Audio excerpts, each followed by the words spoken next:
Ayan, magandang umaga po sa bawat isa. Good morning. So, inaanyahan ko po ang bawat isa na tumayo. At tayo po ay mag-aalay ng mga papuri at pagsamba sa Lord. So, sino po dito ang excited na magpuri sa Lord? Amen! Amen. Palakpakan nga po natin ang Lord. So, bakit ba natin kailangan magpuri sa ating Diyos? So, let me read from 1 Peter chapter 1, verses 3 hanggang 7. Sabi po dito, Blessed be the God and Father of our Lord Jesus Christ. According to His great mercy, He has caused us to be born again, to a living hope through the resurrection of Jesus Christ from the dead, to an inheritance that is imperishable, undefiled, and unfading, kept in heaven for you, who, by God's power, are being guarded through faith for a salvation ready to be revealed in the last time. In this you rejoice, though now for a little while, if necessary, you have been grieved by various trials, so that the tested genuineness of your faith, more precious than gold that perishes, though it is tested by fire, may be found to result in praise and glory and honor at the revelation of Jesus Christ. So tunay nga po, wala tayong maidadahilan na hindi magpuri sa ating Diyos. Bakit? Dahil siya yung ating Diyos. He is our Creator. Kaya tayo buhay ngayon, tayo naririto ngayon dahil sa ating Diyos. Kaya nga, nawa, as we worship today, naroon yung paalala sa atin that we are praising God dahil siya yung ating God and our Father. At isa pa, yung promised salvation niya sa atin. Because of His mercy, because of His grace, because of His love, justice, yung sovereignty ng Diyos, meron tayong living hope. Sa pamamagitan ng death and resurrection ng ating Panginoong Jesus. Kaya nga, salamat sa Diyos, di ba, sa salvation na ipinagkaloob niya sa atin. So kung ikaw ngayon ay buhay, naririto ka ngayon, tayo ay magpuri sa ating Diyos. Kung ikaw iniligtas ka ng Diyos, nakakaranas ka ng kabutihan at biyaya niya, magpuri tayo sa Diyos. At itong salvation na ito, we are called to live out in our daily lives. At isa pa, sabi dito, tayo ay makasalanan. Pero tayo ay niligtas ng Diyos. Yung kausap kasi dito ni Apostle Peter ay yung mga elect, yung mga tinawag, yung mga iniligtas ng Diyos, iniligtas niya. Kaya nga kung ikaw na makasalanan, na nanampalataya sa Panginoon, sabi dito, He has caused us to be born again. So we have this new life. And we have also yung guaranteed na future with Him. At yung nagsisecure nung salvation natin, hindi tayo eh. Sabi dito, who by God's power are being guarded through faith for a salvation ready to be revealed in the last time. So kaya, ano man yung meron tayo, even yung kaligtasan na meron tayo, hindi ito nakasalalay sa atin. Kundi nakasalalay ito sa kapangyarihan ng ating Diyos. Kaya nga, bakit tayo matatakot? Bakit tayo malulungkot? Bakit tayo mag-worry? Kaya ngayong umagang ito, nawa meron tayong rejoicing heart, na yung joy natin naka-anchor sa kabutihan, sa kapangyarihan, at kung sino ang ating Diyos. Kaya nga as we worship, may we continue to declare that this is the day that the Lord has made, so we will rejoice and be glad in it. Palakpakan nga po natin ang ating Diyos. Let us come to worship our living God. Amen. Come on, church. Clap your hands. Itaas natin ang ating mga kamay. Tayo magpuri. Let's rejoice and be glad.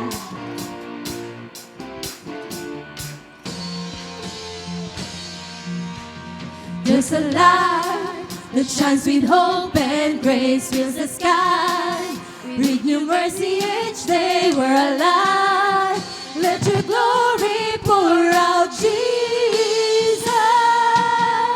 There's a joy that overwhelms our souls, 'cause we know our God is in control. Overflow. Let your favor pour out, Jesus. This is the day that the Lord has made. We will rejoice and be glad in it. This is the day that the Lord has made. We'll rejoice and be glad in it. We'll rejoice and be glad in it. There's a light that shines with hope and grace fills the sky. With new mercy each day we're alive. Let your glory pour out, Jesus. There's a joy that overwhelms our souls, 'cause we know our God is in control. Overflow. Let your favor pour out, Jesus.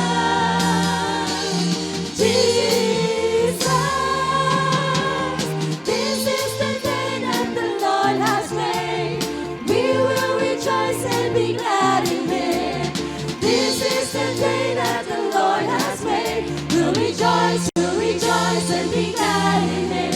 We'll rejoice and be glad in it.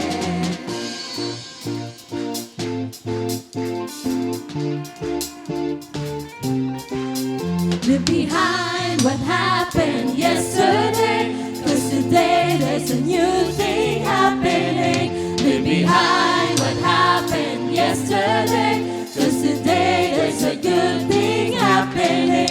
Leave behind what happened yesterday, 'cause today there's a new thing happening.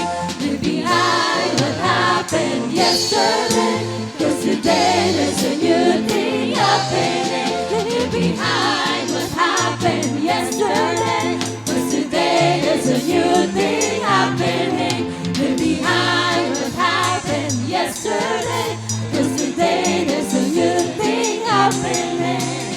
This is the day that the Lord has made. We will rejoice and be glad in it. This is the day that the Lord has made. We'll rejoice and be glad in it. This is the day that the Lord has made. We will rejoice and be glad in it. This is the day that the Lord has made. We'll rejoice and be glad in it. This is the day that the Lord has made. We will rejoice and be glad in it. This is the day that the Lord has made. We'll rejoice and be glad in it. We'll rejoice and be glad in it. We'll rejoice and be glad in it. We'll rejoice and be glad in it. Amen! Amen! Tunay nga, Panginoon, na kami ay patuloy na magagalak. Dahil sa biyaya mo, kami ay buhay. Sa biyaya mo, meron kaming panibagong buhay. Kaya nga po, Panginoon, as we continue to worship, nawa, patuloy na sa puso natin naroon yung hope. Bakit tayo may living hope? Dahil sa ginawa ng Panginoon. Yung hope natin hindi naka-anchor kung anong meron tayo. Yung hope natin hindi siya based sa mga nangyayari sa buhay natin. May kalungkutan, may mga pagsubok na inaalaw ang Lord. Pero itong mga bagay ito, ipinapahintulot niya upang yung ating faith, yung ating pananampalataya, ma-refine, ma-strengthen para sa glory and honor ng ating Diyos. Kaya in suffering, yung mga bagay na ito, temporary lamang ito. At present times, we may suffer, but we have this blessed hope in our Lord Jesus Christ, who have died but rose again to give us this new life. Let's sing. The world may fade, you will remain.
God, the hope of all hearts, the hope of all hearts is you.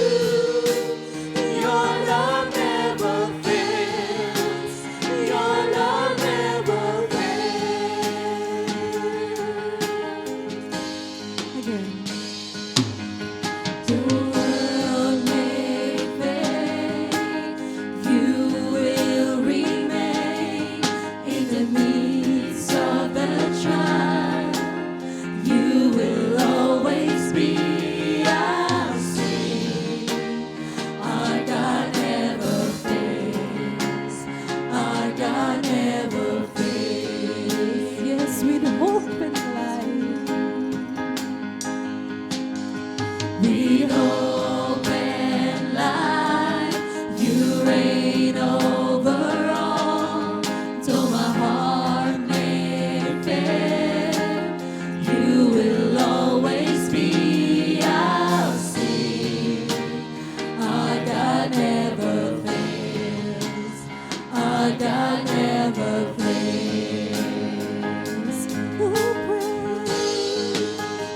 praise in the morning, praise in the evening, praise when I'm laughing, praise when I'm grieving. There will be dancing, there will be singing. Upon injustice we will tell of our God, the hope of all hearts, the hope of all hearts is you. Your love never fails. Your love never fails.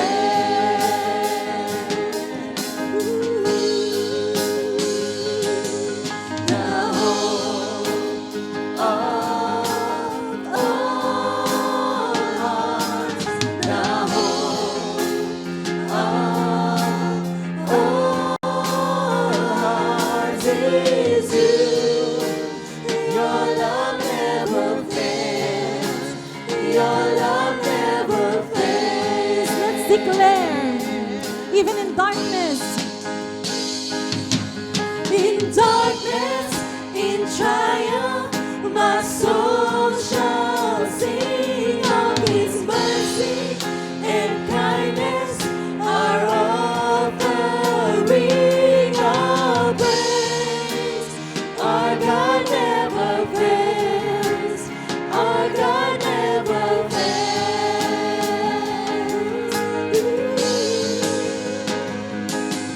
In darkness, in triumph, my soul shall sing of His mercy and kindness, our offering of praise. Our God never fails. Our God never fails.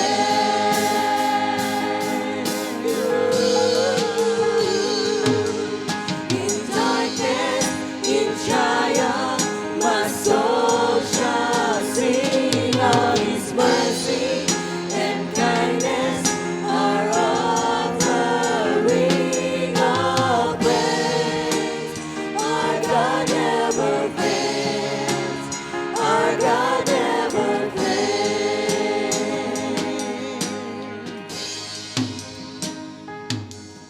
The hope of all hearts, the hope of all hearts is you. Your love never fails. Your love never fails. only the voice of the people of God. Let's declare the hope of our hearts. The hope of all hearts, the hope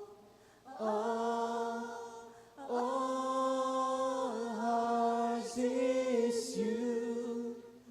Your love never fails. Your love never fails. Ooh, the hope of all. Yes, the hope of all is you. Your love never fails. Your love never fails. Your love never fails. Your love never fails. Your love never fails. Your love never fails. Your love never fails. Your love never fails. Our God never fails. Our God never fails. Our God never fails.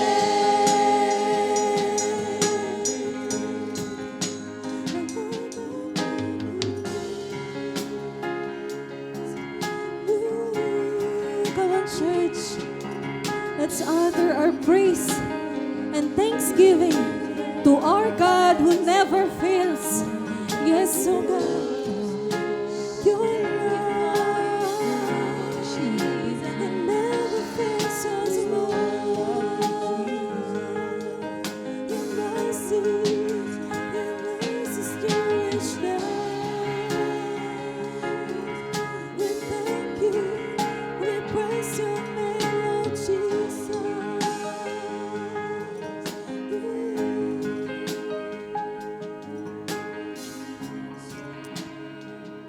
Tunay nga, O Diyos, You are our God, our powerful and mighty God. You never fail, O God.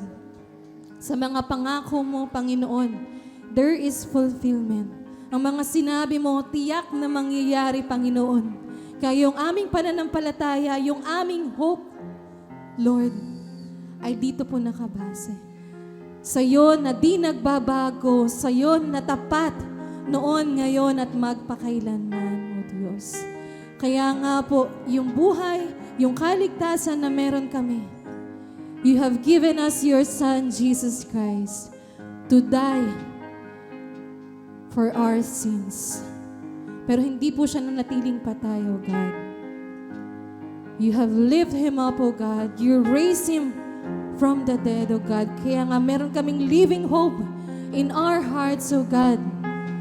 Ano man yung mga pagsubok na pinapahintulot mo, hindi kami exempted dito, Panginoon. Dahil sabi mo pa nga, sa mga anak mo na sumusunod sa iyo, sa mga anak mo na nananatili sa iyo, nananampalataya sa iyo, O God, we may experience persecution, O God. We may face trials, suffering, O God, gaya ng aming Panginoong Yesus who suffered on the cross for us.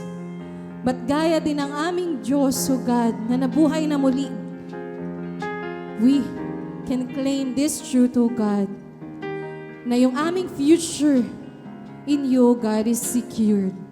Na darating yung pagkakataon, we will be reunited with You, O God. Makakapiling ka namin muli sa iyong pagbabalik. O kami yung kukuhanin mo, O God. We bless Your name, O God. Dahil alam namin, naroon sa puso namin yung joy na muli makasama at makapiling ka, O God. But in this life, may we continue to enjoy Your presence. May we continue to live our lives according to Your standard. May we live our lives that glorifies Your name, O God. Yung Christ-likeness, patuloy na ilagay mo po sa aming buhay. Dahil alam namin, patuloy na binabago mo po ang aming buhay, O God. Patuloy na kumikilos ka, O God, to transform our hearts, O God, to give glory and praise to You. Kaya Lord, sa iyo po namin ibinabalik, ibinibigay ang pinakamataas na papuri at pagsama sa aming Diyos at tagapagligtas. Ito po ang aming samot dalangin sa pangalan ng Panginoong Hesus. Amen! Palakpakan po natin ang ating Panginoon. Yes, let's give our best clap. Thank God.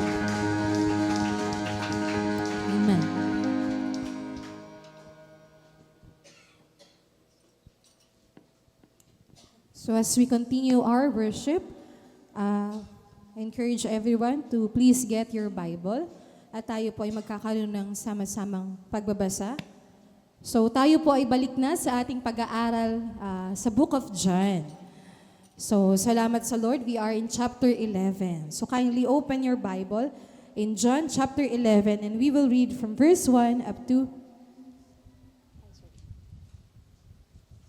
16.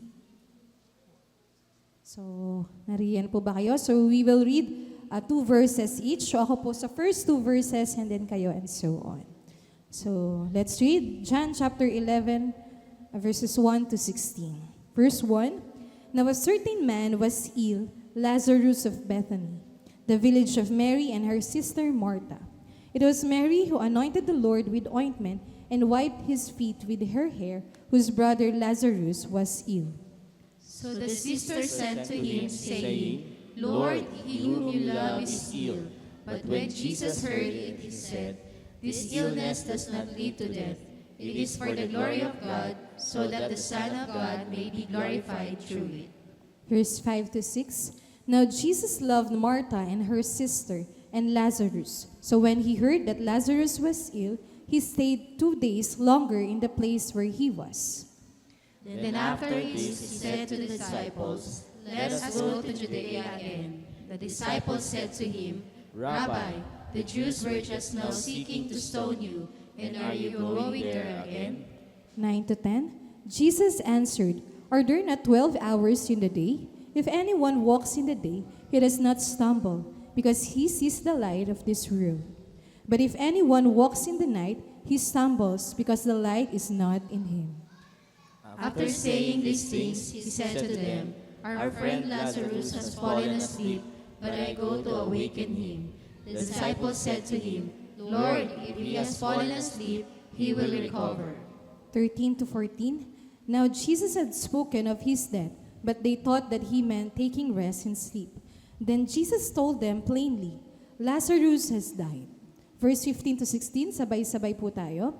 And for your sake I am glad that I was not there, so that you may believe. But let us go to him. So Thomas, called the twin, said to his fellow disciples, Let us also go, that we may die with him.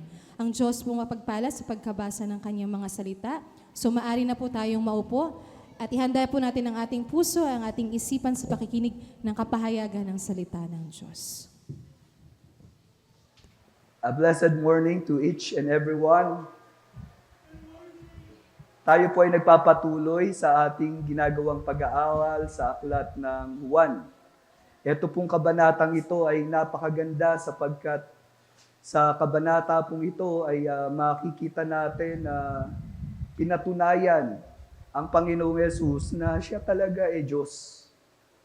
Sapagkat walang ibang makagagawa ng gagawin niya sa kabanatang ito na kung saan may mga propeta na bumuhay ng patay. Pero para magawa nila yon, hinihingi palagi nila yung permission ng Diyos. No, si Elijah, si Elisha, no, may mga event na sila ay bumuhay ng patay. Pero dito makikita natin na ang Panginoong Yesus, tulad ng sinasabi niya, may kapangyarihan siya sa pagbibigay ng buhay. At siya rin ang may kapangyarihan sa kamatayan. He holds the keys of death. No, sabi sa book of Revelation. At ito pong kabanatang ito ay nagpapakita rin ng intensyon ng Diyos sa pagbuhay ng patay.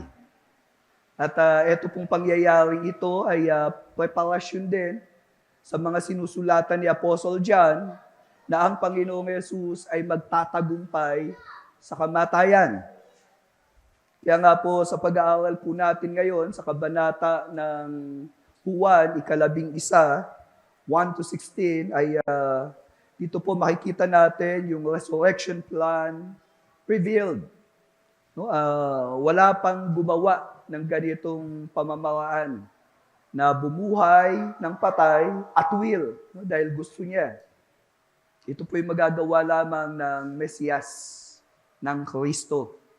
na siyang tinukoy na ating tagapagligtas. So as an overview, makikita natin yung God's activity. At ito pong pagbuhay ng patay ay isa sa plano ng Diyos. Isang bagay na siya ang nag-akda. Siya ang nagtatakda. At dito po sa verses 1 to 6 ay makikita natin na yung kaibigan ng ating Panginoong Yesus, no, the one He loved, ay mayroong matinding karamdaman. Ngunit anong gagawin ng Panginoon? Ano ang gusto niyang mangyari sa pangyayaring ito? Ang ikalawang bahagi sa verses 7 to 16, makikita natin dito yung otoridad na meron ang Kristo. No, siya lang ang merong ganitong otoridad. Kaya nga po, hindi natin pwedeng ikumpara ang Panginoong Yesus sa mga itinuturing na propeta ng mga relihiyon na ginawa ng tao. No, hindi siya kapantay ni Muhammad, hindi siya kapantay ni Gautama Buddha, hindi siya kapantay ng mga taong ito na bagamat yung iba sa kanila mayroong kwento na gumagawa rin ng himala at maraming taong na-impluwensyahan. Pero minsan kwento lang yon, no? Hindi talaga nangyari. Ang Panginoong Yesus po ay kakaiba sapagkat lahat ng sinabi niya ay nagkakatotoo at tunay nga na ito ay nangyayari. So sa unang bahagi ay tignan po natin yung God's activity sa verse 1 to 6. So dito po sa bahaging ito, makikita natin mayroong bad news na dumating sa ating Panginoong Yesus. Ito po yung disease of a loved one. Sabi pong ganun sa verse 1, "Now a certain man was ill, Lazarus of Bethany, the village of Mary and her sister Martha." Dito po ayaw ni Apostle John, yung nagsusulat nito, na magkamali tayo ng pagtukoy. Sinong Lazarus ang tinutukoy? Kasi nga po, marahil sa panahon ng ating Panginoong Yesus, maraming mga tao ang pangalan Lazarus. No, kaya nga po, minsan may binanggit ang Panginoon na pangyayari gamit ang isang talinhaga, yung Lazarus and the rich man. So marahil yung pangalang Lazarus, maraming gumagamit niyan. Kaya nga dito may pagtukoy na itong Lazarus na to ay taga Bethany. At sinabi rin na ito, sa Bethany, ito yung village ni Mary and her sister Martha. Nung mga panahon na to, hindi po uso ang apelido. No, kaya ang isang tao, pag pinapangalanan, madalas tinutukoy saan ipinanganak. No, kaya po nabanggit dito yung Bethany.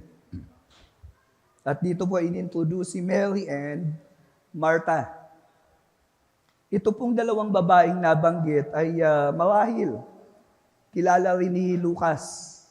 No, kaya nga po sa Acts chapter 10 verse 38 to 30, sa Luke chapter 10 verse 38 to 39, makikita natin nabanggit itong dalawang babaeng ito. Sabing ganon, sa pagpapatuloy ng kanilang paglalakbay, pumasok si Jesus sa isang nayon.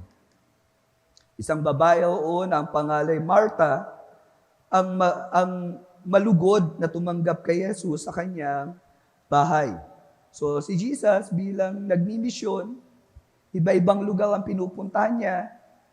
At syempre, may kasama siyang basically 12 lalaki. No, yung 12 lalaking to, hindi ko alam kung gaano kalakas kumain. No, kaya dapat mayroong nag-i-sponsor. At dito po, si Martha ang naging sponsor nila. At sabing ganon, mayroon rin siyang kapatid na babae na ang pangalan ay Maria, na naupo sa paanan ng Panginoon at nakinig sa mga sinasabi ni Jesus. So kita natin dito na si Martha at si Maria ay magkapatid. So eto si Lazarus. At nabanggit yung Maria. Again, yung Maria, isang popular na pangalan, no, maraming gumagamit. So kailangan tukuyin, sino ba yung Maria na yon? Kaya dito sa verse 2 sabi, it was Mary who anointed the Lord with ointment and wiped his feet with her hair, whose brother Lazarus was ill. So ito pong very notable na ginawa ni Maria ay ginawang pangtukoy ni Apostle John, no, na nagsulat nito. At itong kakaiba at naging popular na ginamit o ginawa ni Maria ay yung pag-anoint sa ating Panginoong Yesus bago siya mamatay. Si Apostle John, nabanggit niya ito. No, medyo mag-a-advance tayo sa chapter 12, verse 1 to 3. No? Si Maria, ito po yung record ng kanyang ginawa. 6 na araw bago ang Paskwa nang magpunta si Jesus sa Betanya, sa bahay ni Lazaro, na binuhay niya mula sa mga patay. Naganda sila ng pagkain para kay Jesus. Nagsisilbi si Marta. Si Lazaro naman ay isa sa mga kasalo ni Jesus. So nagsisilbi si Marta. Samantalang si Lazaro, during that time, nakikinig sa ating Panginoong Jesus. Ito naman si Maria. Kumuha si Maria ng halos kalahating litro ng mamahaling pabango. Isipin niyo po yung kalahating litro ng mamahaling pabango. Marami yun. Nung minsan po, bumili ko ng mantika. No? 250. Ano lang po yun? 3/4 ng 1 litro. Sabi ko, mahal pala.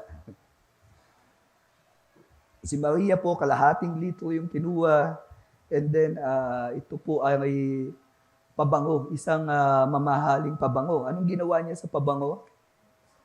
Ibinuhas niya ito sa mga paa ni Jesus at pinunasan ng kanyang buhok. Very notable to kasi imbis na kumuha siya ng basahan, pampahid, buhok niya yung pinampahid niya. At kung ikaw babae, pinampapahid mo yung buhok sa paa. Abay, sobrang pagpapakumbaba po ito. Kaya naman si Maria ay nakilala sa ganitong ginawa niya. At dito po makikita natin na ito yung distinguishing na katangian ni Maria na binanggit ni Apostle John. Sabi po sa verse 3, so the sisters sent to him saying, Lord, he whom you love is ill. So itong mga kapatid ni Lazaro, in-inform ang Panginoong Yesus sa isang matinding karamdaman ni Lazaro. So itong pagpunta ng mga nag-inform, walang intensyon na humiling, na paggalingin si Lazaro. Walang ganon. Kundi ang gusto lang nila, malaman ng Panginoong Yesus na si Lazaro ay may sakit. At dito po tinukoy na ang Panginoong Yesus at si Lazaro po, sila ay mayroong intimate relation. At dito po yung ginamit na love ay phileo, na tinutukoy na ang kanilang relasyon ay relasyon ng pagiging matalik magkaibigan. At nalaman to ng Panginoong Yesus. Kaya itong pangyayaring ito ay bad news. Kayo po, pagka meron kayong nabalitaan na mahal nyo sa buhay, may sakit, ano po ang nararamdaman nyo? Di ba, yung iba naiisip nila, kawawa naman. Lalo na kung malala ang sitwasyon, ano kaya pwedeng gawin? No, di ba, nasasaktan ka eh. Kasi may sakit siya. Mahal mo yun eh. Yung anak mo, pag may sakit, no, may mga nanay dito, sabi nila, sana ako na lang yung may sakit. Kasi mahal mo eh. Ayaw mong makita na nasasaktan, nahihirapan yung minamahal mo. Si Apostol Pablo po, hindi na iaalis na yung mga kasama niyang naglilingkod sa Panginoon, pinapahintulutan ng Panginoon ang pagkakasakit. Kaya dito sa aklat ng Pilipos 2:25 hanggang 27, ito yung nasabi ni Apostle Paul. Si Epaprodito na aking kapatid, kamanggagawa at kapwa-kawal, na isinugo ninyo upang maglingkod para sa aking pangangailangan. Sabik na siyang makita kayo. Nalulungkot siya sapagkat nabalitaan ninyo na siya'y nagkasakit. So, si Epaprodito, gaano katindi yung sakit niya? Sabi pong ganon, totoo ngang siya'y nagkasakit at halos mamatay na. Ngunit naawa sa kanya ang Diyos at hindi lamang sa kanya, kundi pati sa akin, kung hindi nagkapatong-patong na sana ang aking kalungkutan. So normal po yun. Pag ang mahal mo sa buhay, nagkasakit, affected ka eh. Ako po, pag ang asawa ko nagkakasakit, affected ako eh. Yung lungkot niya, yung hirap niya, naapektuhan ako eh. Bilang tao, ganun ang dating ng mga pangyayari, lalo na kung alam mo na nahihirapan siya. So dito po, ang ating Panginoong Yesus, tulad ni Apostol Pablo, naapektuhan ng pagkakasakit ng mahal sa buhay. At dito rin po ipinapakita na hindi po naglilingkod ka sa Panginoon, exempted ka sa pagkakasakit. No, na pwede kang humiling sa Diyos na pagalingin agad o wag magkakasakit. Kaya nga po hindi natin tinatanggap yung pananaw nung tinatawag nating health and wealth gospel. Narinig niyo na po ba yun? Na kapag ikaw ay nasa Panginoon, yayaman ka. Pag nasa Panginoon ka, hindi ka na magkakasakit. At pag hindi ka mayaman, sinasabi nila, makasalanan ka kasi. Pag nagkakasakit ka, sinasabi nila, ikaw kasi. Kasalanan mo yan. Ganun ang gospel na yun. Pero hindi totoo yun kasi mismong itong mga naglilingkod sa Panginoon, mahal ng Panginoon, nagkakasakit, dumadating sa ganung kalagayan. At ito nga po yung yung sitwasyon, bad news. Pero itong bad news na to, hindi po nananatiling ganyan sapagkat meron pong good news. Pero itong good news na to ay delay for God's glory. Sabi pong ganun sa sumunod na talata, but when Jesus heard it, He said, this illness does not lead to death. Ito naman ang maganda. No? Hindi hahantong sa kamatayan yung pagkakasakit. Alam niyo po ba, ang pinaka nakakatakot, yung mabalitaan mo na yung mahal mo sa buhay, may sakit, at pwede niya ikamatay. Nakaka-stress yun. Pero dito, nagbigay agad ang Panginoon ng balita na yung illness will not lead dun sa death. At paano mangyayari yun? Ituloy pa natin. It is for the glory of God that the Son of God may be glorified through it. So, ito hindi hantong sa kamatayan. Bakit? Kasi nga, ang Diyos, mabibigyan ng kaluwalhatian sa takbo ng mga pangyayari. So even, alam natin si Lazarus namatay eh. Mamaya, makikita natin yon. Pero dito, yung sitwasyon ng kamatayan ni Lazarus, ito daw po ay magdadala sa sitwasyon na ang kaluwalhatian ng Panginoon ay mahayag.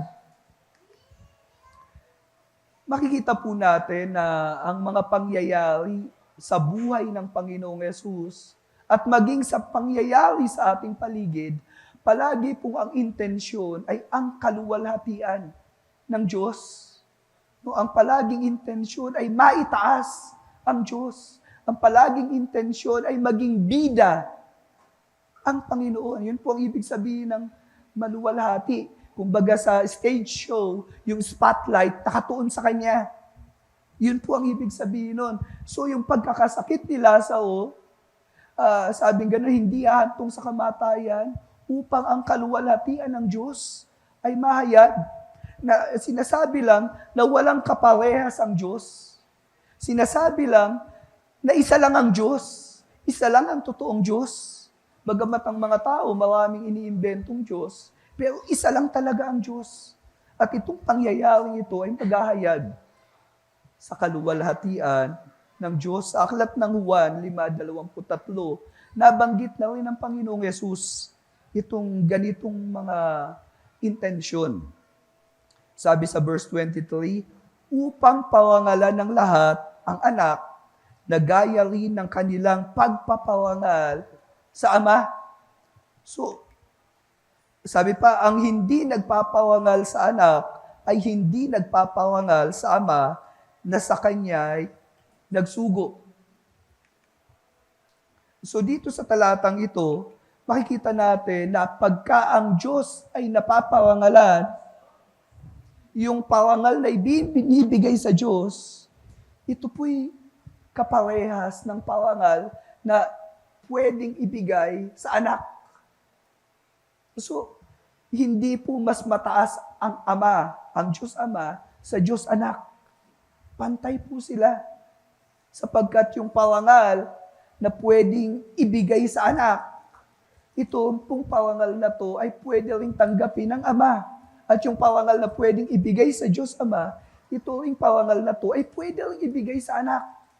So hindi ka nagkakasala ng pagsamba sa ibang Diyos pag pinaparangalan mo si Jesus Christ.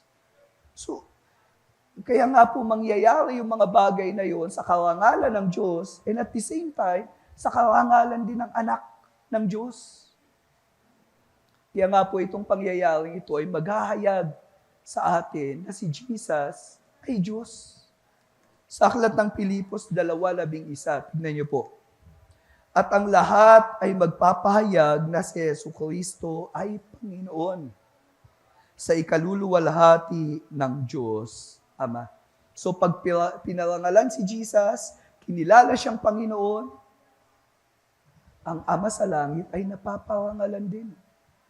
So ito yung intensyon ng sitwasyon, kaluwalhatian ng Diyos, so that the Son of God may be glorified through it. So yung parangal na binibigay lang sa Diyos Ama, itong parangal na to ay ibibigay rin sa Diyos Anak. Ngayon, ito po, sabi sa verse 5, bago mangyari yan, ito pa po yung sabi, now Jesus loved Martha and her sister and Lazarus. So, dito makikita natin yung malapit na pakikipag-ugnayan ng Panginoong Yesus sa pamilya na to. Pero wag natin silang tingnan na parang kakaiba sa lahat ng mga disipulo. Sapagkat itong pagtangi ng Panginoong Yesus dito sa pamilya na to o sa magkakapatid na to, ito rin yung pagtangi ng Panginoon sa lahat ng kanyang mga alagad. Sabi sa Juan 13:1, bago sumapit ang pista ng Paskwa, alam ni Jesus na dumating na ang kanyang oras. So ito po yung bago siya ipako sa krus. Upang iwan ang mundong ito at magpunta sa Ama. Dahil, tignan niyo po, mahal niya ang kanyang mga tagasunod na nasa sanlibutan, minahal niya sila hanggang sa katapusan. So makikita natin dito yung special na pagtangi ng Panginoon sa lahat ng kanyang tagasunod, sa kanyang mga disipulo. Tanong, ikaw ba ay disipulo ni Jesus? Kung disipulo ka ni Jesus, mahal ka ng Panginoon. Amen? May nagsabi na ba sa iyong I love you? Ako, madalas kong banggitin yan sa asawa ko eh. Para hindi magselos. Pero totoo yun. Iba yung pagmamahal siyempre sa asawa, sa mga kapatid, sa pananampalataya. Kayo, mahal ko rin po kayo. Pero siyempre, iba yung sa asawa ko. And lalo na, iba yung sa Panginoon. At dito, ipinapaalam sa atin na ang mga tagasunod ng Panginoon, mahal niya.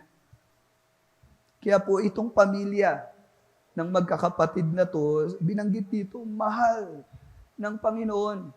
Pero anong ginawa niya nung nabalitaan niya yung pagkakasakit? So when Jesus heard, verse 6, that Lazarus was ill, tingnan niyo po, he stayed 2 days longer in the place where he was. Kayo po, anong unang gagawin niyo pag kayong mahal mo sa buhay may sakit? Di ba? May kapatid tayo dito nung nabalitaan niya na yung nanay niya may sakit. Nagplano agad ng pagpunta. Maski wala sa schedule, pinuntahan niya dun sa malayong lugar. Good thing, no, na pinuntahan niya kasi after a few days, kinuha na ng Lord. Kasi gano'n naman ang natural reaction. Pag mahal mo sa buhay may sakit, talagang bibigyan mo yun ng panahon. Pero dito, si Jesus, nung nabalitaan niya to, anong ginawa niya? He stayed for 2 days. Bakit gano'n ang takbo ng isip ng Panginoon? Sa 1:7-6, tignan niyo po yung sabi ng Panginoon. Sinabi sa kanila ni Jesus, hindi pa dumating ang aking oras, subalit ang inyong oras ay laging naririyan. So dito makikita natin, si Jesus, yes, He is God. Pero during the time na tutubusin pa lang niya tayo, He is human in a sense na yung pagiging Diyos, hindi niya ginagamit. He is God. Kaya lang yung mga kakayanan, abilidad, na kung saan ito'y ine-enjoy ng Diyos, ito ay sinuppress niya. Nagpakumbaba siya. Si Jesus bilang tao, yung epekto ng kasalanan, dinala niya, pinasan niya at this point of time. Kaya nga sa pagkakataong ito, sa bawat gagawin ng Panginoong Yesus, kailangan niya ng direksyon sa kanyang Ama. At dito sinasabi niya, may tamang oras sa lahat ng bagay. Hindi pa dumadating ang aking oras na sinasabi niya. Ganyan din po ang paalala sa atin. Sa aklat ng Efeso 5:15-17, kaya't mag-ingat kayo sa uri ng inyong pamumuhay. Hindi gaya ng mga mangmang, kundi gaya ng marunong. Matalino ka ba? Marunong ka ba? Ganito po ang marunong. Ganito dumiskarte ang marunong. Lubos ninyong gamitin ang pagkakataon, sapagkat ang mga araw ay masama. Kaya't huwag kayong maging mga hangal, sa halip ay unawain ninyo kung ano ang kalooban ng Panginoon. Sino po ang taong marunong? Ang tao pong marunong, yung nauunawaan niya ang kalooban ng Panginoon. At yung kalooban ng Panginoon, doon siya nakikibahagi. Ito yung pinagkakaabalahan niya. Ito ang ginagawa niya. Dito niya ginagamit yung kanyang oras. Yun ang taong marunong. May mga pagkakataon po na naaalipin tayo ng oras. No, minsan pagka wala sa schedule, umiinit agad ang ulo natin. Pagka hindi ganito yung tinakda mong oras, parang, teka lang, mali ata. Naniniwala tayo, everything must be put in order. So, tandaan nyo, ang oras or time must be our servant. Okay? Hindi tayo dapat paalipin sa oras. Kasi yung iba nagiging alipin ng oras. Kailangan gawin ko to. Kailangan gantong oras, tapos na to. At pag hindi mo natapos, Pwede mo bang iwan kung hindi mo pa natatapos yung dapat mong gawin? Ito pa po, kung may pinagagawa ang Panginoon, ititigil mo ba dahil kulang na sa oras? We must not be slave of time. We must use time para isagawa tayo ay maging bahagi ng ipinagagawa ng Panginoon. Amen po ba? Kasi minsan, pagka masyado kang mahigpit sa oras, may mga pagkakataon, nagiging legalistic ka na. At dahil sa pagiging legalistic mo, hindi mo alam, nalilimitahan na yung mga bagay na pwede mong gawin para sa Panginoon. Hindi ka na tuloy magamit ng Panginoon. Sumasama yung loob mo sa kapwa mo, sa kapatid mo. Bakit? Kasi, wala sa oras eh. Tandaan nyo, time must not be our master. Ang time dapat maging servant natin. It must serve our purpose. Okay po? Parang pera. Ang pera, ay hindi ka nabubuhay para sa pera. Di po ba? Kundi yung pera, dapat minamanage mo. Kaya kung may gusto kang gawin, kapos ang pera, hindi dahilan yun para sabihin, hindi ko nagagawin. Kasi yung pera po dapat ginagamit natin to accomplish yung anumang bagay na pinagagawa ng Panginoon. Meron po akong isang kaibigan, ganyan ang sinabi sa akin eh. Hindi dahil wala kayong pera, hindi nyo natutuloy yung pinagagawa ng Panginoon. Gawin nyo lang. At totoo nga, habang ginagawa namin yung dapat namin gawin, yung supply ng pananalapi dumating. Kasi nga po may mga bagay sa mundong ito, they must be our instrument. List of our problem. Ano pinakamahalaga? Gawin natin yung kalooban ng Panginoon. Amen? Alam niyo po, ako hindi ako makakapagpasto kung ang inisip ko yung kikitain. Kasi graduate ako ng isang kurso na tingin ko, pwede kong pumasok sa DPWH. Pero pinigil ko yung sarili ko.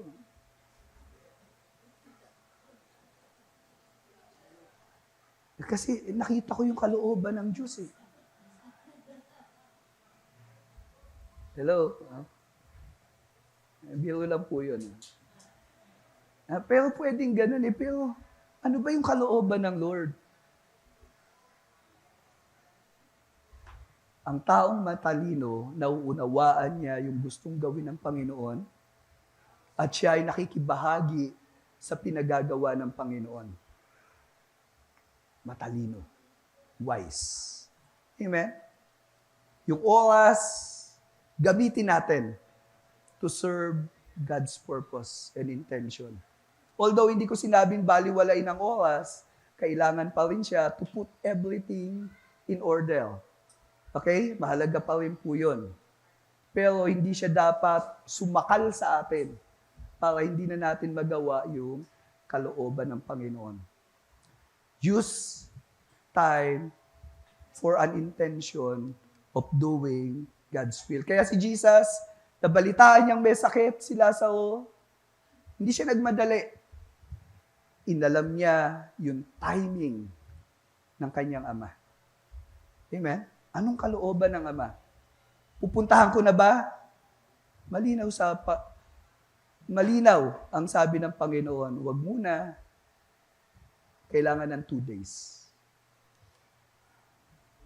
At dito po, sa 2 days waiting period na to, makikita natin sa sumunod na bahagi, Christ's authority. Anong kapangyarihan meron ang ating Panginoong Yesus na dapat makita ng kanyang mga alagad?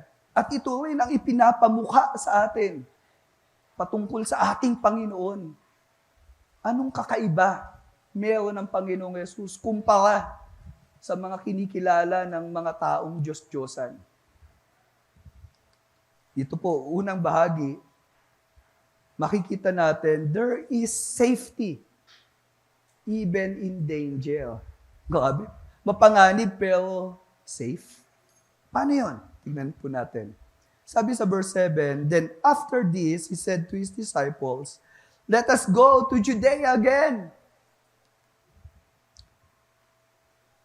The disciples said to him, Rabbi, the Jews were just now seeking to stone you. And are you going there again? Tandaan po natin, sa chapter 10, ang Panginoong Yesus dumating yung time ng pagtatago. Ano, bakit? Sabi nga sa chapter 10, verse 30 and 31, sabi ni Jesus, ako at ang Ama ay iisa. Nung narinig to ng mga Hudyo, muling pumulot ng mga bato ang mga Hudyo para batuhin siya. Ito pong pagbato na to ng mga Hudyo, hindi intensyon na batuhin lang, kundi batuhin hanggang mamatay. Gusto nilang pausahan si Jesus ng pausa sa mga nagbablasphemy o kumukutya sa pangalan ni Yahweh. At ang sino mang naninira sa pangalan ni Yahweh must be stoned to death. At si Jesus, gusto nilang gawin to kasi sinabi ni Jesus, ako at ang Ama ay iisa. Sa verse 38 naman, nawika din ng Panginoong Yesus, paniwalaan ninyo ang mga gawa upang malaman ninyo at maunawaan na ang Ama ay nasa akin at ako ay nasa Ama. So again, yung union ni Jesus sa kanyang Ama, ipinapaalam niya sa kanyang mga kausap. Nung narinig ito ng mga Hudyo, tignan nyo, pagkatapos, tinangka nila muli na dakpin si Jesus. Pero ano ginawa ni Jesus? Subalit nakatakas siya sa kanilang mga kamay. At dito nga po, nagtago na ang Panginoong Jesus sa mga Hudyo. So, lumayo na siya dun sa lugar ng Jerusalem, sa lugar ng Judea. Matapos ang ilang buwan na pagtatago ng Panginoon, dumating itong balita na to. Yung minamahal niya na si Lazaro, may sakit. At dito po, sa bahaging ito, nagpasya ang Panginoon na babalik siya sa Judea.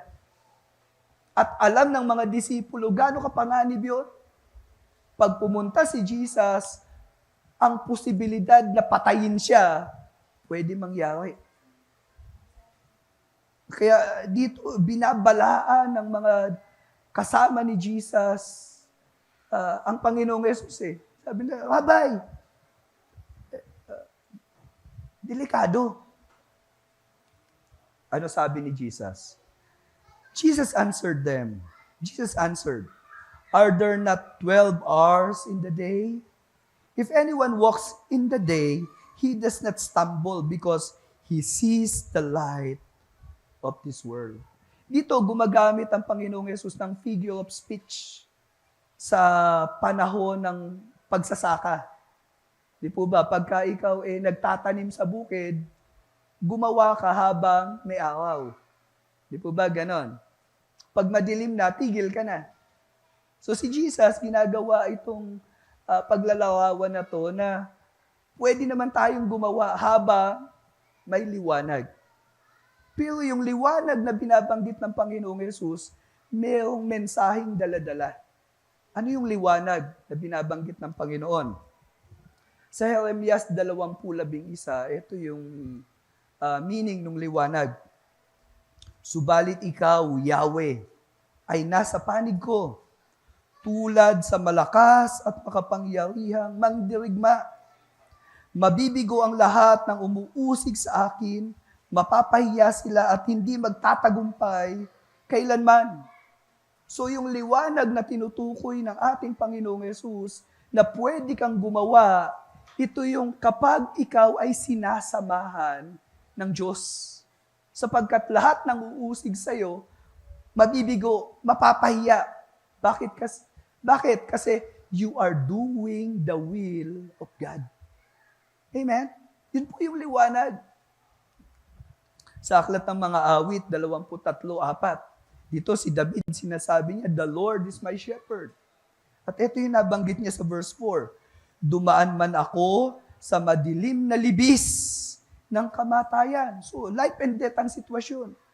Wala akong katatakutan. Bakit?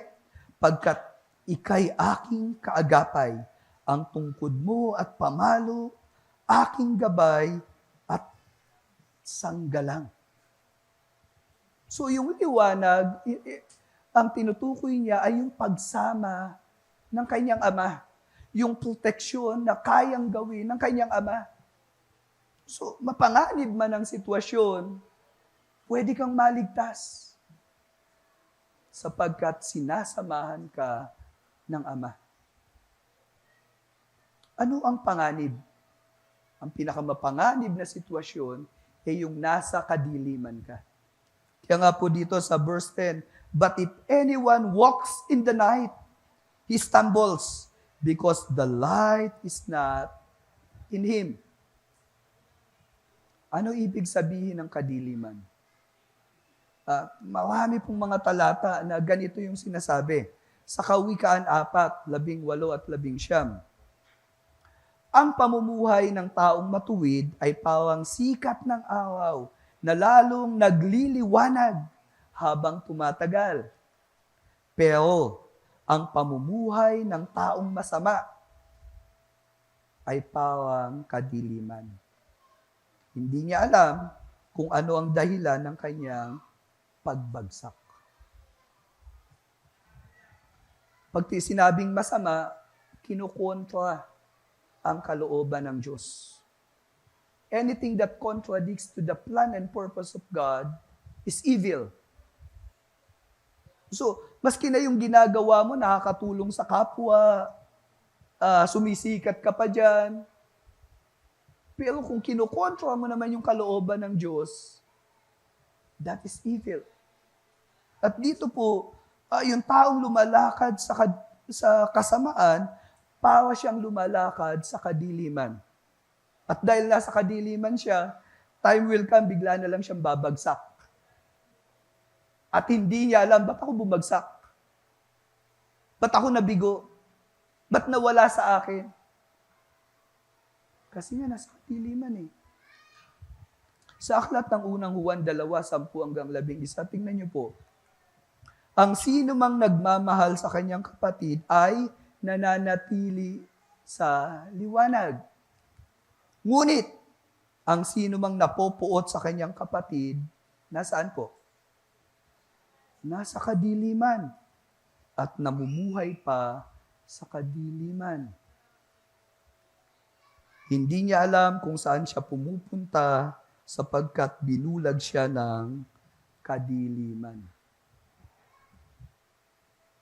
Kaya po nakakatakot kung mayroon kang bitterness sa kapatid. Malinaw, kapatid mo sa pananampalataya. Kinilala si Jesus bilang Lord and Savior. Pero yung tao na to, hindi mo mapatawad sa pagkakamali niya sa'yo. Nagtanim ka ng sama ng loob. At hindi mo matanggal yun, hindi mo maalis yun. Hindi mo mapagkatiwala sa Diyos yung pagkakamali niyang nagawa sa'yo.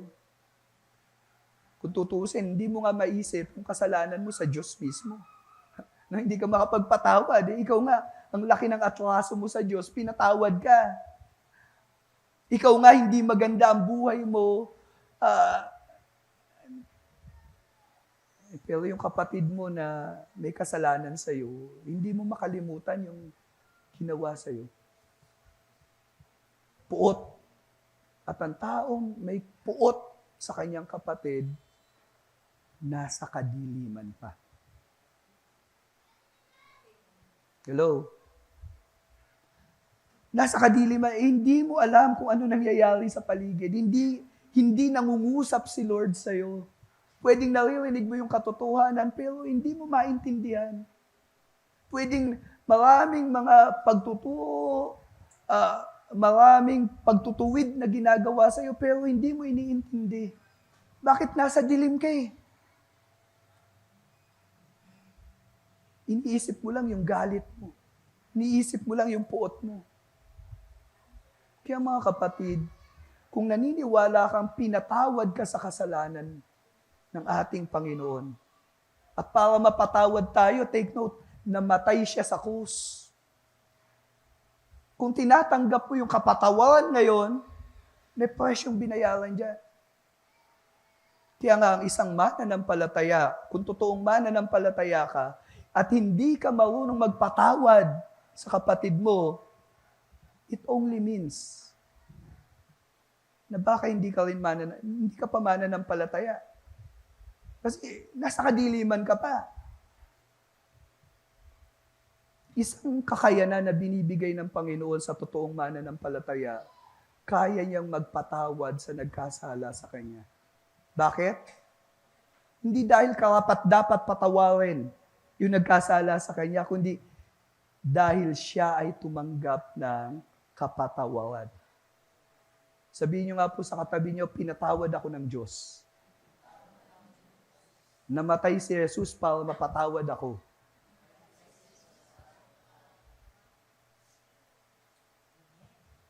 Kaya't dapat magpatawad din ako sa kapatid ko na nagkasala sa akin. Hello? Wala namang perfect eh. Tignan niyo nga po yung katabi niyo, perfect ba yan? Kaya hanggat nandito tayo sa mundong ito, namumuhay kasama natin, mga kapatid natin, dapat palagi tayong may puwang sa pagpapatawad sa kapatid natin. Dahil tinubos sila ng ating Panginoon. Minahal sila ng Panginoon. Tapos ikaw hindi mo sila matanggap.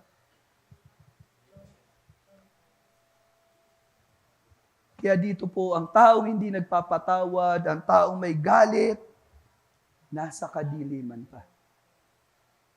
Kaya nga po, kung nakakapagpatawad ka ng kapwa mo, ibig sabihin nun, nasa liwanag ka na. Amen? Lumalakad ka sa liwanag. Alisin na natin yung bitterness na yun.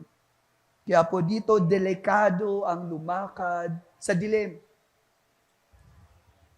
Kaya si Jesus, alam niya, He is safe dahil lumalakad siya sa liwanag. Safety in danger. At ito yung pangalawa, salvation in death. Dito yung balita sa kalagayan ni Lazaro, by divine intervention, nalaman ni Jesus yung development ng karamdaman ni Lazaro. Sabi dito ni Jesus, after saying these things, He said to them, our friend Lazarus has fallen asleep. Dito yung pananalita ng ating Panginoong Yesus nung binanggit niya yung asleep, yan din yung sinabi ni Daniel sa Kabanata 12:2. Anong ibig sabihin ng natutulog? Sabing ganun sa talatang ito, marami sa mga natutulog sa alabok ng lupa ay magigising. Ang iba'y tungo sa buhay na walang hanggan at ang iba'y tungo sa kahihiyan at sa walang hanggang paghamak. So, nung sinabing natutulog, it means namatay na. Pero, ang kamatayan ay hindi katapusan ng buhay. Kaya ang term na ginamit, natutulog. Bakit? Kasi gigisingin. Kaya lang dito, sinabi ni Daniel, pag ginising, 2 lugar ang pupuntahan. Buhay na walang hanggan, o ito'y buhay na kung saan kapahamakan. Yung iba nagsusuicide, nakala nila pag nagsuicide sila, ending na. Kasi marami ngayong walang pagkilala sa Diyos eh. The moment a person dies, life continues. At yun yung judgment, saan ka pupunta. At dito sinasabi ni Daniel, 2 destination lang. Walang lugar na pinupulga ang tao.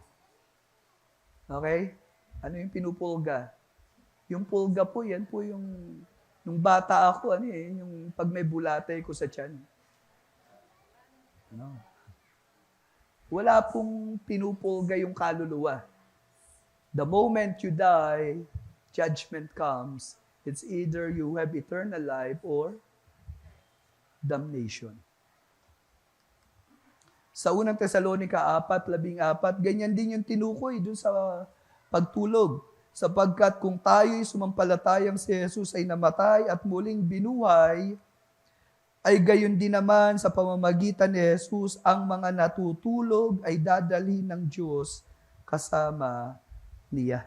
Ito naman yung assurance sa mga sumampalataya, pagising mo, kasama mo na si Jesus. Amen? So, dito nung binanggit ng Panginoon na si Lazaro ay fallen asleep, it means namatay si Lazaro. Kaya lang anong dating dun sa mga alagad niya? Tignan niyo po. Dito sabi ni Jesus, but I go to awaken him. So may gagawin si Jesus.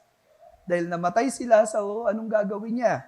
But I go to awaken him. Take note, I go to awaken him. Ibig sabihin, siya lang ang may kakayanan na gumising o bumuhay kay Lazaro.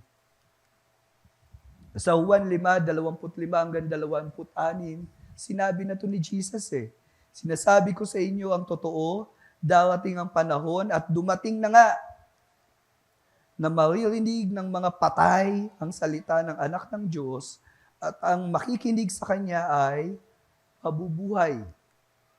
Sa 26, may kapangyarihan ako na Kanyang anak na magbigay ng buhay dahil binigyan niya ako ng kapangyarihan ito.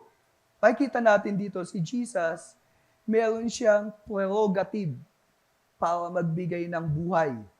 Yun ang kapangyarihan meron siya. At ito'y pagpapakita na si Jesus, hawak niya ang buhay ng sino man, sapagkat siya nga po yung author of life. Kaya dito, binabanggit ni Jesus sa kanyang mga alagad, pupuntahan niya si Lazaro upang buhayin, gisingin. Pero ano sabi ng mga alagad? The disciples said to him, Lord, if he has fallen asleep, he will recover. Iniisip ng mga disipulo, tulog lang. So kung ang may sakit, tulog, makaka-recover yan. Buti nga, nakatulog Nagpapahinga. Sabi ng mga disipulo, makaka-recover yun.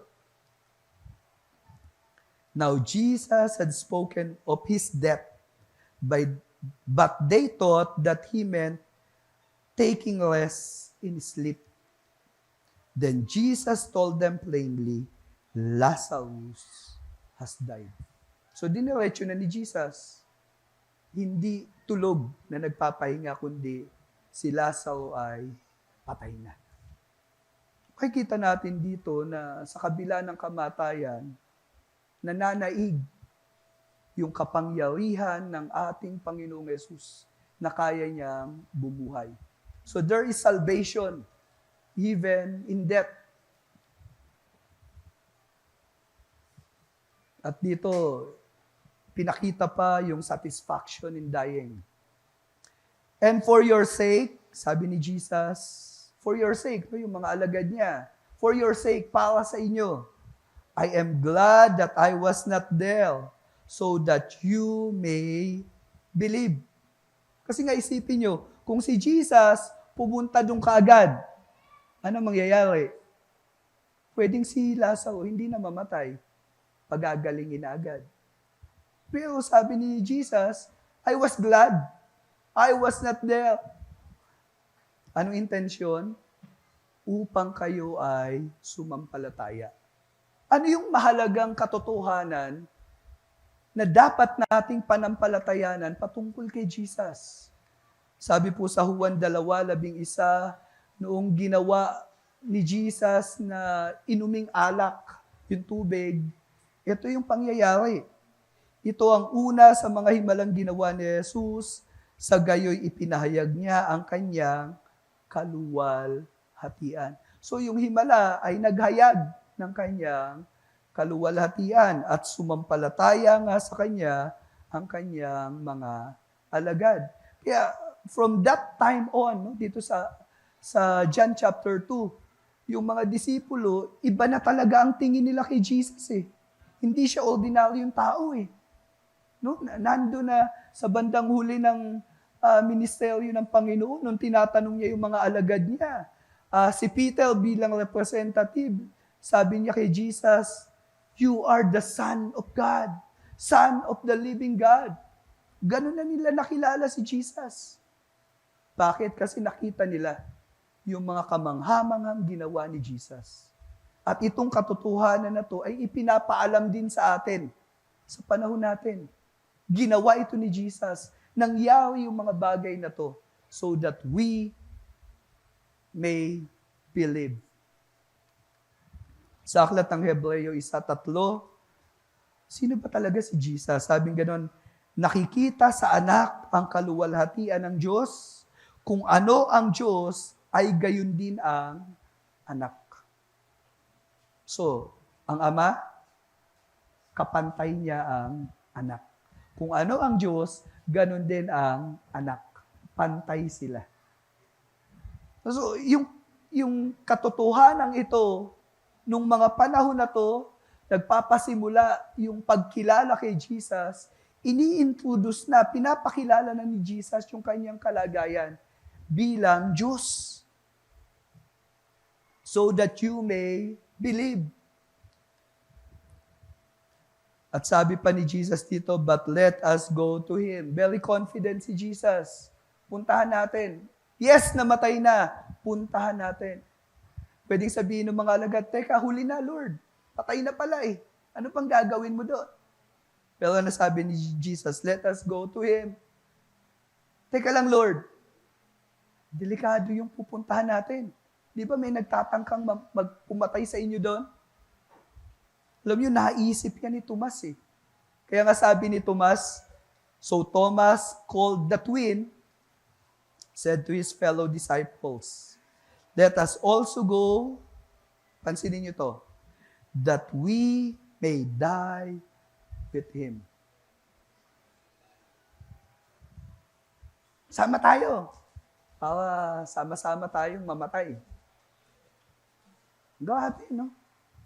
Si Tomas po, minsan mas kilala natin siyang pabago-bago isip. No? Doubter. Pero alam niyo, hindi naman po doubter si Tomas eh. Dito ipinakilala si Tomas na matapang at handa siyang ibigay yung buhay niya para sa kanyang Panginoon. Ganyan din po yung sabi ni Pedro at winika ng mga alagad.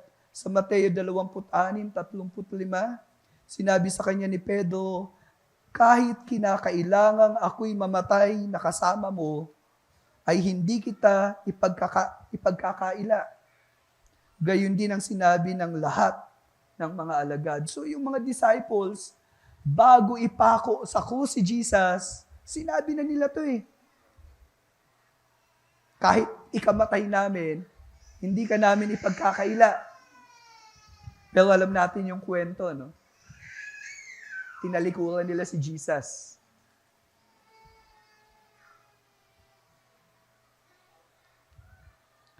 Sa Pilipos 1:20-21, si Apostle Paul, tignan niyo po yung takbo ng pananaw niya sa paglilingkod. Dadakilain si Kristo sa aking katawan, maging sa pamamagitan ng buhay o sa pamamagitan ng kamatayan. Sapagkat sa ganang akin, ang mabuhay ay si Kristo at ang mamatay ay pakinabang. Ang isang tunay na mananampalataya, kaya niyang bigyan ng karangalan ng Panginoon habang nabubuhay and even sa pagharap niya sa kamatayan. Ganyan po ang tunay na may tiwala at pananampalataya sa Panginoon. Hindi niya ipagpapalit ang Panginoong Yesus. Kaya nga po, maybe narinig nyo na, no, na hinuhuli yung mga Kristiyano sa lugar ng Afghanistan, and then hinilera yung mga Kristiyano, at ang sabi lang sa kanila, talikuran mo yung pananampalataya mo. Lumapit ka kay Allah. Sundin mo ang turo ni Muhammad. Yung mga nakahilera na yon, hindi nila tinalikuran ng Panginoon.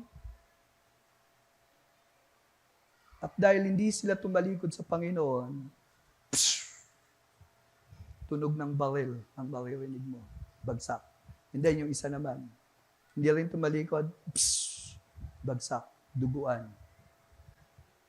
They did not deny Jesus. Because in living, even in death, we can glorify God. Amen? Yun po ang Kristyanismo. Sa Mateo 20:28, nauna na ang Panginoon.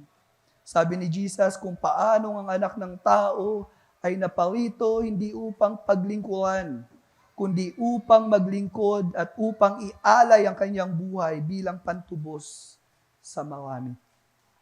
Sa pahayag 2:10, huwag kang matakot sa pagdurusang malapit mo ng maranasan upang kayo ay subukin. Maging tapat ka hanggang kamatayan at igagawad ko sa iyo ang korona ng buhay. Mga kapatid, this can happen. God can allow death in a painful way. Pero ano sabi? Maski sa kamatayan, kung hindi ka tatalikod sa Panginoon, you will receive crown of life. Kaya nga po ang kamatayan, hindi natin dapat katakutan eh. Pero nawa, kung yung panahon ng kamatayan ay darating sa atin, mabigyan pa rin natin ng kaluwalhatian ang ating Panginoon. Amen? Amen po ba? Dahil napakasarap na kung kailangang ibigay yung buhay mo para makasunod sa kalooban ng Diyos, yun ang pinakamasarap na ending sa mundong ito. Kaya nga po nakakahiya kung mananampalataya ka at ikaw ay bawian ng buhay dahil ang dami mong kinakain na bawal. No? Na heart attack. Na bawal kinakain mo. O kaya datnan ka ng Panginoon sa isang bahay aliwan. Di ba nakakahiya Pero kung kunin ka ng Panginoon sa lugar na kung saan naglilingkod ka sa Kanya, tinitindigan mo yung katotohanan, alam niyo po, napakasarap na kamatayan yun. Si Charlie Kirk, di po ba, sinelebrate yung kamatayan niya. He was assassinated ng isang taong galit sa Kristyanismo. Pero dahil sa kamatayan niya, alam niyo po, ang mga kabataan sa Amerika, nabuhay ang pananampalataya Hindi na nila tinago yung pagiging Kristiyano nila. Kaya po ngayon, grabe yung revival sa Western civilization. Bakit? Kasi may nanindigan. Mga kapatid, ang iglesia po kaya nagpapatuloy because of the blood of the martyrs. Una yung ginawa ng Panginoong Yesus. Pero yung kamatayan ng Panginoon, hindi lang po yan kamatayan ng martir, kundi yung kamatayan ni Jesus ay pagtubos sa kasalanan natin. Amen? Ngayon, kung tayo tinubos na sa kasalanan, kung kailangang ibigay yung buhay para sa Panginoon, huwag ka matakot. Yun po ang pinakamatamis na kamatayan sa mundong ito. Now, as a summary, God's activity, tandaan natin, mayroong good news and bad news. Resurrection is under God's timing. Christ's authority, safety and danger. Ano sabi ni Jesus? Walk as long as you have the light. Bakit? Doing God's will brings safety. Saan safe? Sa mundo natin, wala nang safe eh. Minsan nga, umulan lang eh, may namatay na eh. Lumabas lang ng bahay. Pero you are safe. We are safe kapag ginagawa natin yung kalooban ng Diyos. Salvation in death, sabi ni Jesus, awaken the asleep. Bakit? Death is under the power of Christ. Hindi ka mamamatay hanggat ayaw pa ni Lord. Amen? Pero pag oras mo na, maski na natuso ka lang ng kawayong, pwede mo ikamatay yun. Pero hanggat ikaw ay nasa Panginoon, at ikaw ay nagiging bahagi ng plano at kalooban ng Diyos, hindi ka dapat matakot sa kamatayan because death is under the power of Christ. Satisfaction in dying. Sabi ni Jesus, I'm glad. No? At dahil sa kamatayan, bakit dying can be instrumental to glorify God. Kaya, hindi nakakatakot ang kamatayan eh. Nakakalungkot pag may namatay kang mahal sa buhay. Totoo naman yun. Pero yung kamatayan ng isang taong naglingkod, nagmahal sa Panginoon, minahal ng Panginoon yung kamatayan niya, it will give glory and honor sa ating Panginoon. Amen? That was an application. Gusto ko po kayong hamunin sa ganitong bagay. Knowing that God loves His disciples, let us learn to wait on God's timing. Di ba? Si Jesus, delayed yung pagpunta eh. Nagantay pa ng 2 days eh. Kaya po tayo, naniniwala ka ba mahal ka ng Diyos? Huwag ka magmadali. Sabihin nyo nga sa katabi, huwag ka magmadali. God's timing, yun ang pinaka-importante eh. Huwag ka mag-asawa agad. Huwag mo ipilit kung hindi na sa'yo. God's timing. Isa pa, let us walk in the light. Ito yung pinaka-safe. Understand the will of the Lord. At pag naunawaan mo, dito ka lumakad. Magpatawad ka sa kapatid mo. Mahalin mo yung kaaway mo. Ibahagi mo yung mabuting balita. Maski ano pa sabihin nila, magpatuloy kang dumalo sa gawain, magbahagi ka ng Word of God. Walk in the light. You are safe. Magtawa man sila, sabi, corny. Bandang huli, marirealize nila, tama pala sinasabi natin. Kasi yung sinasabi natin, katotohanan. At nagpapalaya sa sasampalataya sa ating Panginoon. Kaya, let us walk in the light. Let us not fear death, since the Lord has the power over it. Eto po, makinig kayo. Huwag kang maplaning pagka binigyan ka na ng death sentence ng doktor. Okay? Bakit? Kasi yung buhay mo, sino may hawak? Si Jesus. Amen? Minsan po, maski may sabihin na, may kilala ako 3 months ka na lang. Alam niyo, hanggang ngayon, buhay. Naglilingkod sa Lord. Bakit? Hindi naman hawak ng doktor yung buhay niya eh. Hawak ni Lord yun. Kaya hindi mo dapat katakutan yung buhay. Do not fear death bilang mananampalataya. Let us have an assurance that in life or in death of a saint, God can be glorified. Amen.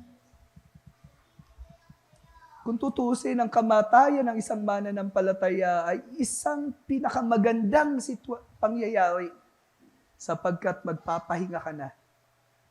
Kaya nga po inilalagay Sa totoong mananampalataya, totoo to.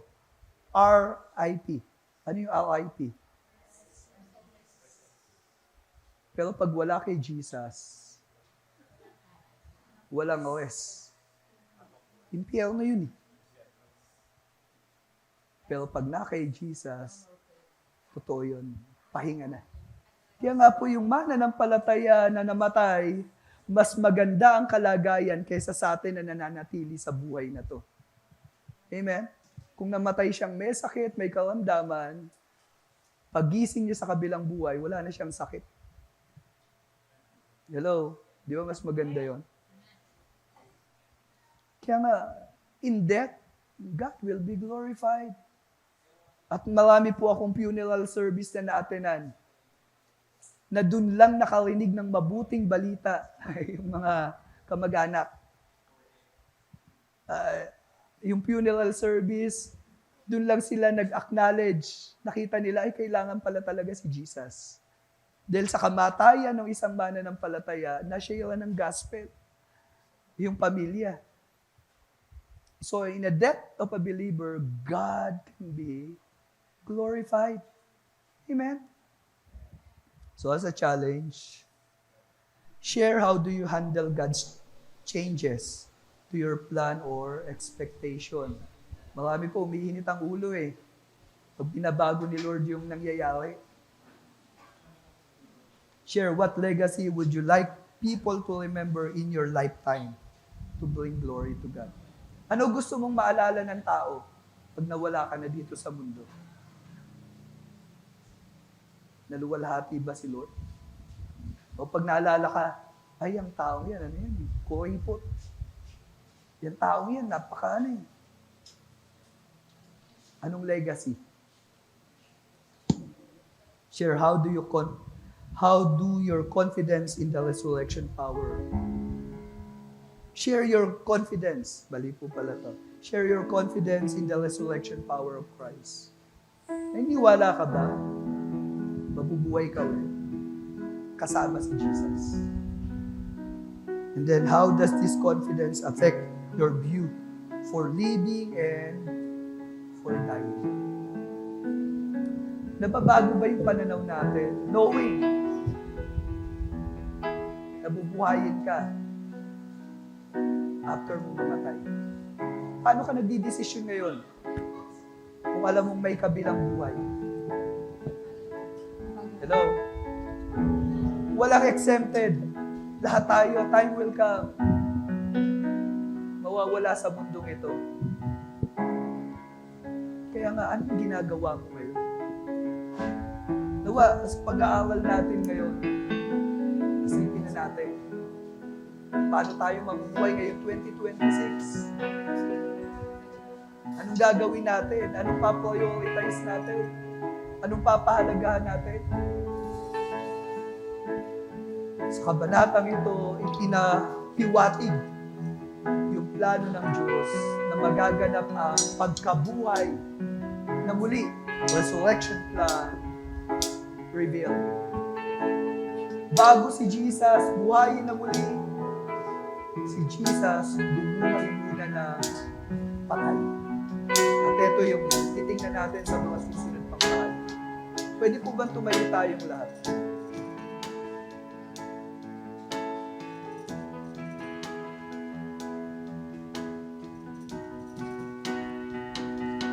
There's a peace I've come to know,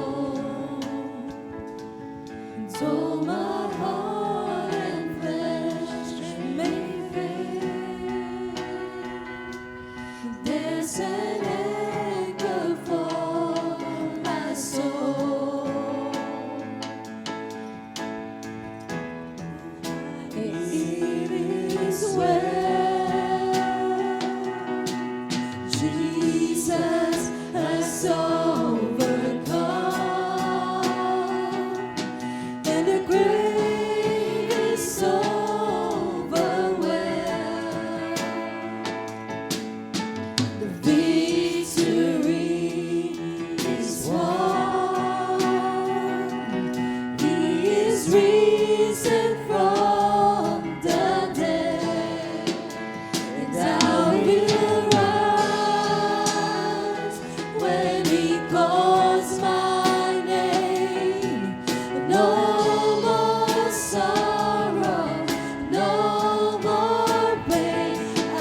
will rise on eagle's wings before my God, fall on my knees and rise.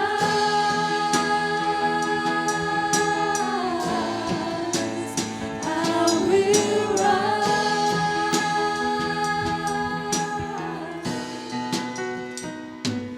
There's a day that's showing me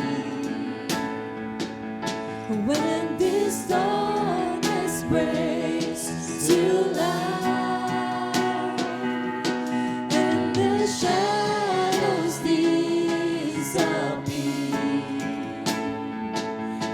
and my faith shall be my eyes. Jesus has overcome, and the grave is overwhelmed. The victory is won. He is risen from the dead, and I will rise when He calls my name. No more sorrow, no more pain. I will rise on eagle's wings before my God, fall on my knees and rise on eagle's my name. No more sorrow, no more pain. I will rise on eagle's wings before my God, fall on my knees and rise.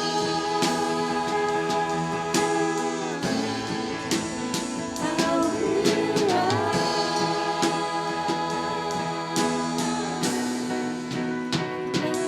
The voice of many angels sing, worthy is the Lamb, and I hear the cry of every longing heart, worthy is the Lamb, and I hear the voice of many angels sing, worthy is the Lamb, and I hear the cry of every longing heart, worthy is the Lamb, and I hear the voice of many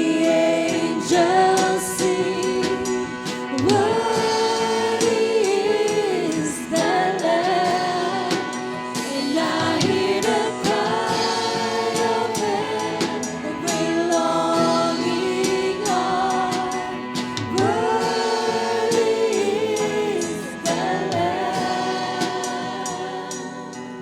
worthy is the Lamb. And I will rise when He calls my name. No more sorrow, no more pain. I will rise on eagle's wings before my God, fall on my knees. I will rise when He calls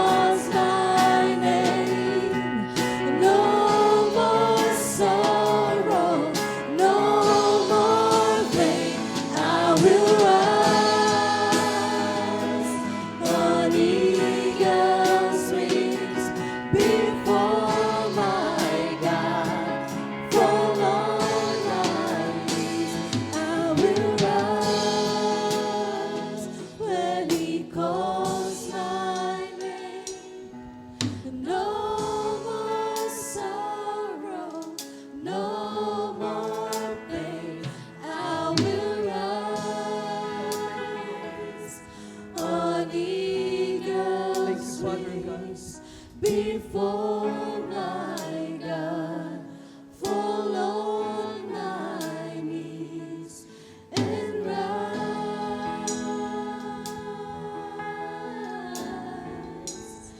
I will rise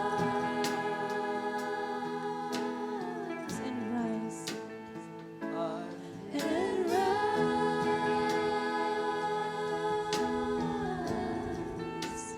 I will rise. Father God, we thank you so much for that assurance that even in our death in this flesh, still you will be glorified. Thank you so much for that assurance that you have shown at the cross of Calvary. Because after your death, on the third day, you rose again, showing that you overcame death. At alam po namin, nung nabuhay na muli ka, kailanman hindi ka na namatay.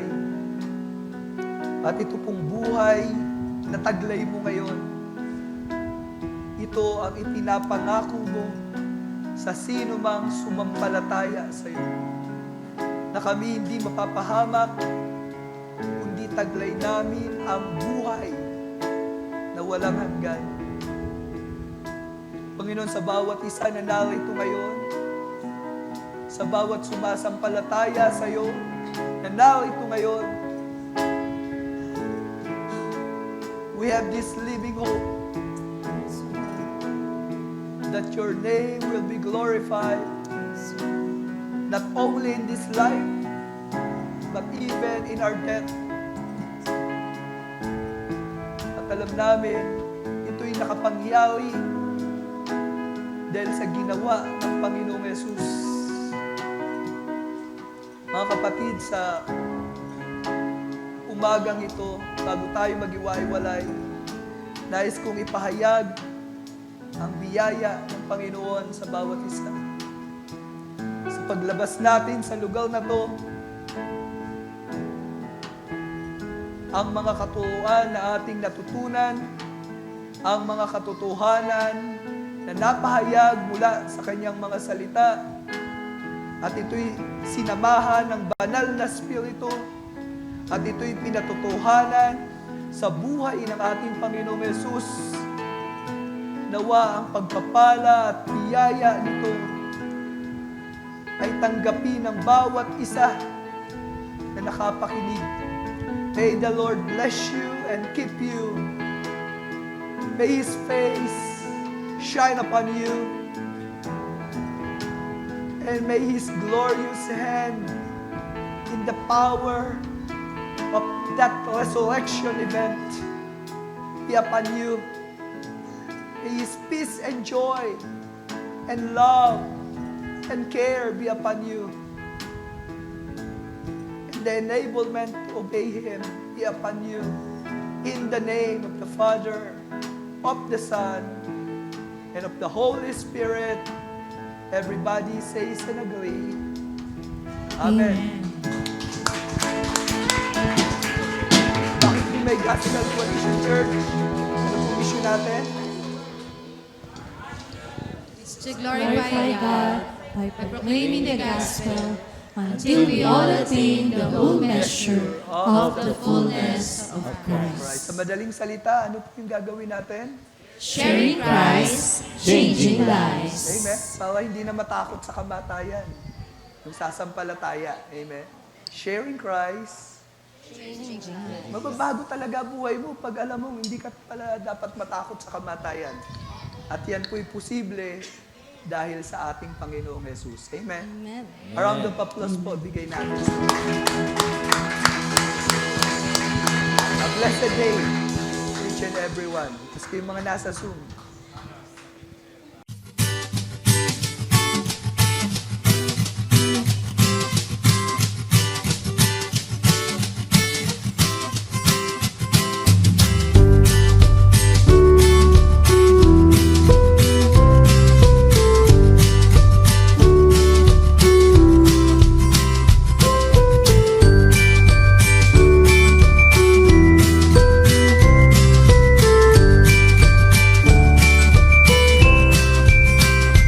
GCC, Gospel Coalition Church. Our mission is to glorify God by proclaiming the gospel until we all attain the whole measure of the fullness of Christ, sharing Christ, changing lives.